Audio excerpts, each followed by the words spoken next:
మంగళగిరి శ్రీ లక్ష్మీ నరసింహస్వామి వారి దేవస్థానంలో స్వామివారి వార్షిక బ్రహ్మోత్సవాల్లో భాగంగా మూడో రోజైన శుక్రవారం స్వామివారు హనుమంత వాహనంపై భక్తులకు దర్శనమిచ్చారు.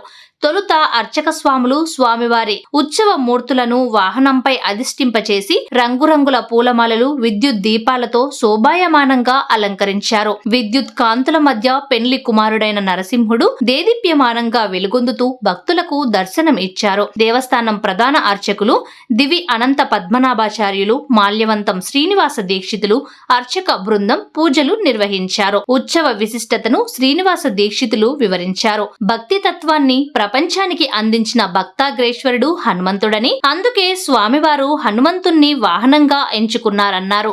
హనుమంతుని భుజ స్కందములపై శ్రీ లక్ష్మీ నరసింహస్వామి వారు అధిరోహించిన ఉత్సవాన్ని భక్తులు తిలకించిన, సేవించిన వారికి సద్బుద్ధిని, అభయాన్ని ప్రసాదిస్తారన్నారు. గ్రామోత్సవం తొలుత దేవస్థానం 4 మాడవీధులలో నిర్వహించి అనంతరం మెయిన్ బజార్ మీదుగా మిద్దె సెంటర్ కు సాగింది. విచిత్ర వేషధారణలు, బాణాసంచా పేలుళ్లు, మేళ తాళాలు, కనక తప్పెట్ల మధ్య ఉత్సవం నిర్వహించారు.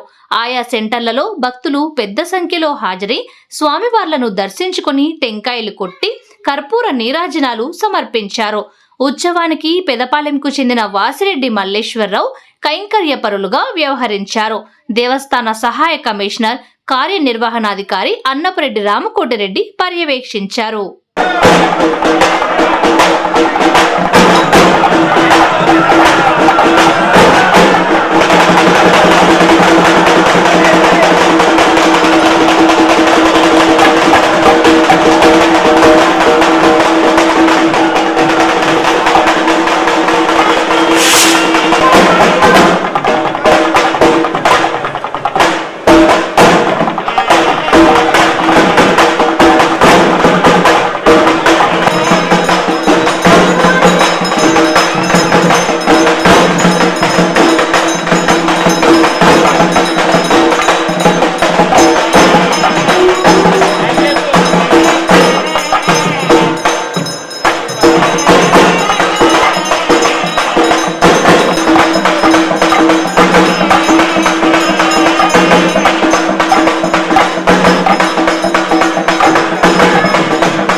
ఈరోజు ఆ హనుమద్ వాహనంపై ఊరేగుతూ ఉంటే వేదపారాయణం, సంప్రదాయ నృత్యం, ఆ వాద్యగోష్ఠి ఇవన్నీ కూడా చక్కగా నిర్వహింపబడుతూ ఉన్నాయి.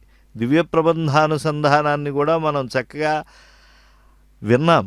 ఇవన్నీ కూడా వైదికమైనటువంటి సంప్రదాయంలో భాగంగా ఆలకించటం ద్వారా, మనం ఈ ఉత్సవాన్ని వీక్షించడం ద్వారా మనలో భక్తి అత్యంతంగా అది ఈరికలెత్తుతుంది.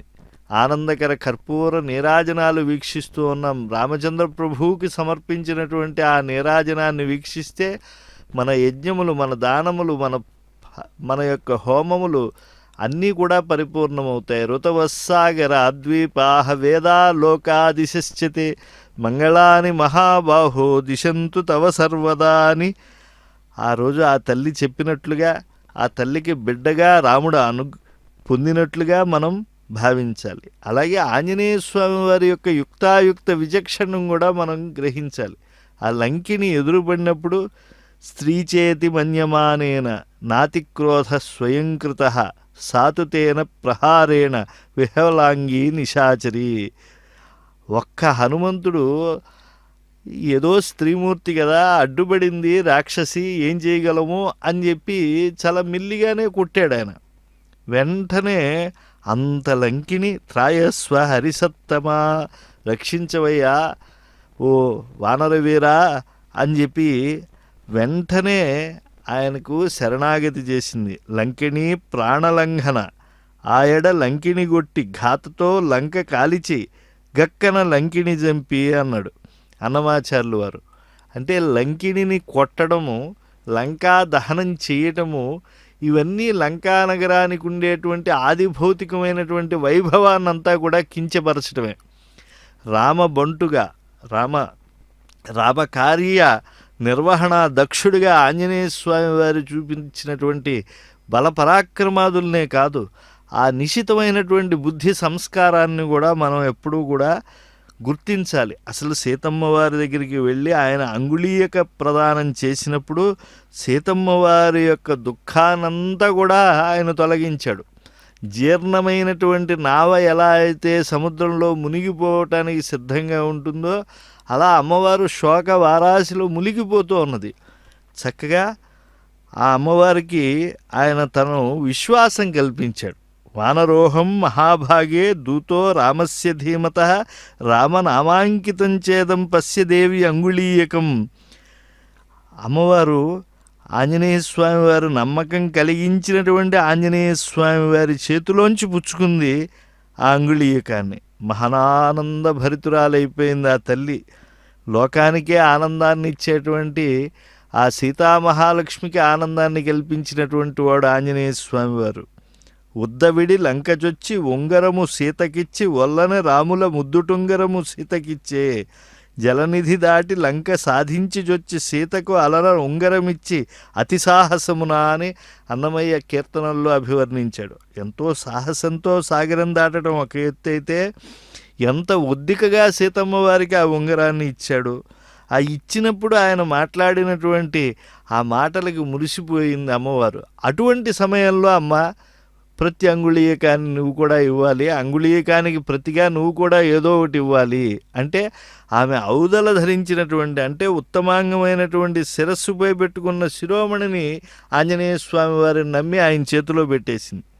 సీతాదేవి ఆ రాముని అంగుళీయకాన్ని పుచ్చుకున్న తర్వాత తన వస్త్రంలో ముడిచి ఉంచుకున్నటువంటి దివ్య చూడామణిని హనుమంతునికి ఇచ్చి రామునికి అర్పించవలసిందిగా కోరింది. ప్రతిగృహ్య తతో వీరో మణిరత్నం అనుత్తమం అంగుళ్యా యోజయామాస నహ్యస్య ప్రాభవద్భుజ. ఆ అంగుళీయకం భుజాన ఎమడదు కాబట్టి దాన్ని తన చేతి వేలియందు భద్రపరుచుకున్నాడు అన్నారు. అంటే చూడండి ఎంత జాగ్రత్తగా దాన్ని తీసుకువెళ్ళాలి, ఎంత ఆదరంగా తీసుకెళ్ళాలి ఆ రామచంద్ర ప్రభువు దగ్గరికి అమ్మవారు ఇచ్చినది అనేటువంటి దాన్ని మనం తెలుసుకుంటే మన జీవనంలో ఆదరించవలసినటువంటి వస్తువుల్ని ఎలా ఆదరించాలో కూడా తెలుస్తుంది. వాల్మీకి దివ్య చూడామణిం మణిరత్నం అనుత్తమం మణివరం ఉపగృహ్య ఇలా అభివర్ణించాడు. హనుమంతుడు చూడామణుని రామునికి ఒసగిన వేళ లేగదూడపై గల వాత్సల్యంతో ధేనువు పాలను చేపినట్లుగా చూడామణిని చూసి ద్రవించిపోయాడు ఆ రామచంద్రస్వామి. అసలు అయం హి శోభతే తస్యాహ ప్రియాయా మూర్ధిమే మణి ఆసాద్య దర్శనేనాహం ప్రాప్తాం తామివ చింతయే. ఈ మణి నా ప్రియురాలు సీత శిరస్సునందు ఇంతవరకు అలంకృతమై శోభిల్లుతూ ఉన్నది. నేను దీనిని చూసి ఆమెను పొందినట్లుగా తలుస్తూ ఉన్నాను అని భావించాడని వాల్మీకి మహర్షి